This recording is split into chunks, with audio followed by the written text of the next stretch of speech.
name is Jacob Washburn, and joining me today are Noah Waller, Caleb Washburn, and Shayla Robinson.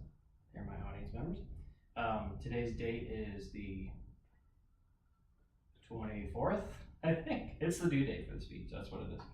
And my speech is going to be about the role that insulin plays in the body and the many ways it affects it. To begin with, we're going to go over the 4 different metabolic hormones that govern hunger and basically interact with insulin. I'm not going to go too in depth on it because, I mean, you could go really, really deep with this stuff. So it's just going to be kind of like a surface level understanding and then just an explanation of why and how it is affected. And then after that, we're going to go on to glycemic index, which is a very important topic and also directly related to insulin. It's probably goes hand in hand. You can't have one without the other. And then I'm going to round it out talking about something happy, diabetes, and how that occurs and how we can possibly prevent it or through diet without having to take medication.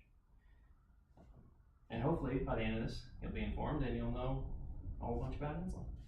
So, according to kp.org, insulin helps your body turn blood sugar, glucose, into energy. It also helps your body store. It also helps your body store it in your muscles, fat cells, and liver for later use. This is very important because not only does insulin control your blood sugar, but it also, after you take in a certain amount of carbs and you have reached your limit for the amount of carbs you can store in various places throughout your body because you have a limited amount, it's converted to fat, and fat has an unlimited amount of places it can be stored, so it goes in your liver, or pretty much anywhere that it can fit after we've reached our limit. Then we have 2 kind of lesser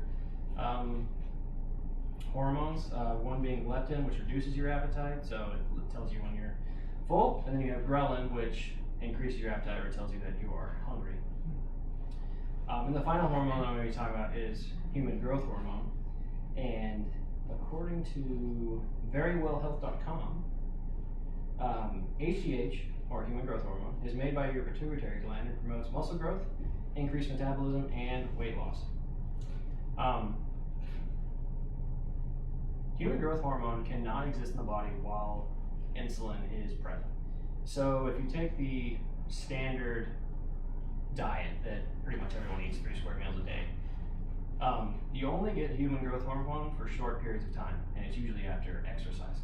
So if you wanted to extend or get the most bang for your buck for your human growth hormone, you wouldn't want to eat anything directly after working out for at least an hour. That's the whole, like, you have this hour-long burning phase after you actually work out. But it's not present if insulin is there. So with the normal diet, when you have your 3 meals a day, you're constantly being exposed to insulin throughout the day to bring your blood sugar back down. And then pretty much right as it gets down, you will eat again and then you will spike your insulin back up. So because human growth hormone is mostly the hormone that's involved in weight loss, because you rarely have a time that it can actually be in the body, you tend to gain fat because that's what insulin is really good at. Now on to glycemic index, which is very important. From health.harvard.edu, the glycemic index is the value assigned to foods based on how slowly or quickly the foods can cause increase in blood glucose levels. So basically, whenever you eat something, it has a spike for your insulin, right? So your blood sugar will go up a certain amount depending on what you eat, and depending on how much blood sugar you have is how much insulin is released. So as you can see, they work hand in hand. High carb foods, grains and potatoes, they have higher glycemic index and therefore cause a higher insulin response. Just to give you a kind of rundown or like an example of glycemic index numbers, glucose itself is 100 on this scale, right? So you would think things like apples, oranges, bananas, fruits would be high up on that. But an apple is only 36, an orange is a 43, and a banana is a 51. Now, if you go to the food pyramid that says we need 6 servings of bread per day, white bread is 75, whole wheat bread is 74, white rice 73, brown rice 68, and just for fun, cornflakes is 81. So, as you can see, some of the things that we've been told to eat actually cause the biggest insulin response. And that's also why when you have diabetes, you can't eat bread, because obviously. Okay, so now on to diabetes. How diabetes works is, as you age, and you are on a carb-heavy diet, or the standard American diet, where you need 300 grams of carbs per day to survive, you run the risk of developing insulin resistance. And when you have insulin resistance, basically, like I was saying earlier, the insulin will convert your carbs into fat.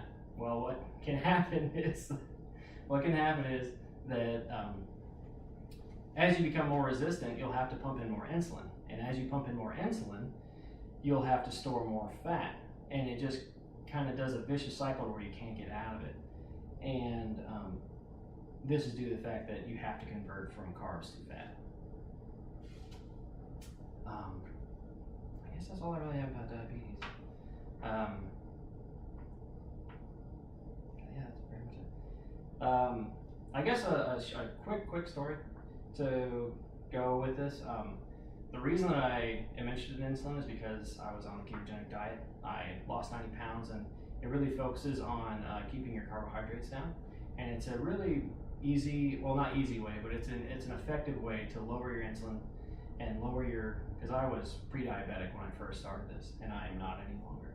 So hopefully, after you listen to my spiel about insulin and all the hormones and how it affects your body, hopefully we can spread this information and have less people have diabetes.